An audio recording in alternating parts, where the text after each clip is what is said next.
हाय viewers, आज आपण बनवणार आहोत शेपूची डाळ. तर ही डाळ आपण कुकरला लावणार आहे. ती शेपू टाकून आपण बनवणार आहे. तर इथे मी घेतलेली आहे एक जोडी शेपूची, जे आपण बारीक चिरून घ्यायची. इथे मी स्वच्छ धुवून निथळत ठेवलेली आहे. त्यासाठी इथे मी घेतलेली 1 वाटी भिजवलेली मुगाची डाळ, म्हणजे धुवून स्वच्छ ठेवली आहे. एक छोटा टोमॅटो, 5-6 लसणाच्या पाकळ्या, थोडासा कढीपत्ता. सगळ्यात आधी आपण ही भाजी चिरून घेऊया. हे पहा व्ह्यूअर्स, इथं आपण ना शेपूची डाळ बनवण्यासाठी 1.5 चमचा तेल घेतलंय कुकरमध्ये. ह्याच्यात मी टाकते अर्धा चमचा जिरी आणि अर्धा चमचा मोहरी. आता जिरी मोहरी आपल्याला छान तडतडवून घ्यायची आहे आणि तोपर्यंत त्याच्यात 2 चिमूट हिंग टाकूया. हे पहा, जिरी मोहरी आपली तडतडली आहे छानपैकी. तर आता आपण ह्याच्यात बारीक चिरलेला लसूण ॲड करायचा आहे, कढीपत्ता आणि टोमॅटो.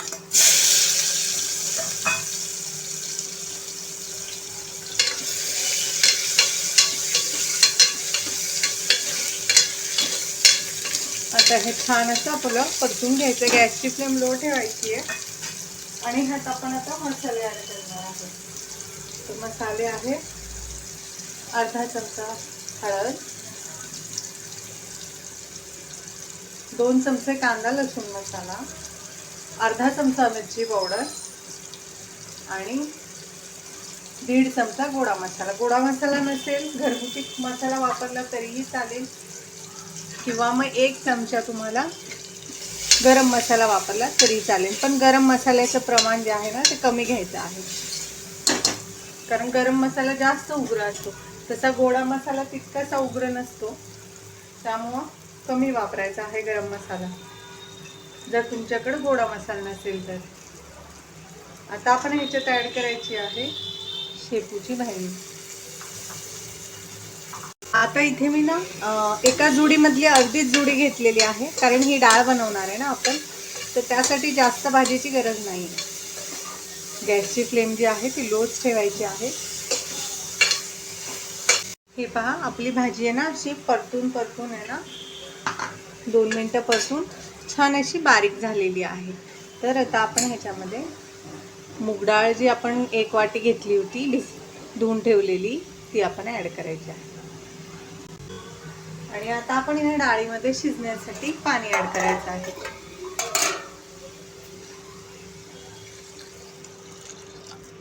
आपल्याला ही जास्तही घट्टसर डाळ नको आहे आणि जास्तही पातळ नको आहे. हे पहा, इतपतच आपण ह्याच्यात पाणी ॲड केलंय.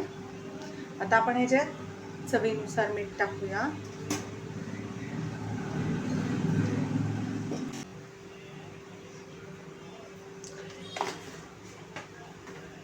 आणि आपण गॅसची फ्लेम हाय करायची आहे आणि छान अशा 3 शिट्ट्या करून घ्यायच्या आहेत. हे पहा, आपण कुकरला छान असं झाकण लावूया आणि हाय फ्लेमवर 3 शिट्ट्या करून घेऊया. हे पहा व्ह्यूअर्स, आता आपली जी कुकरची वाफ आहे ना, ती गेलेली आहे. 3 शिट्ट्या हाय फ्लेमवर मी करून घेतलेल्या आहे. आता आपण चेक करूया. हे पहा, आपली छान अशी शेपू आणि डाळ तयार आहे. हे पहा, ही छान अशी घट्टसर होते बरं का. हिला आपण छान अशी रवीने घोटून एकजीव करूया.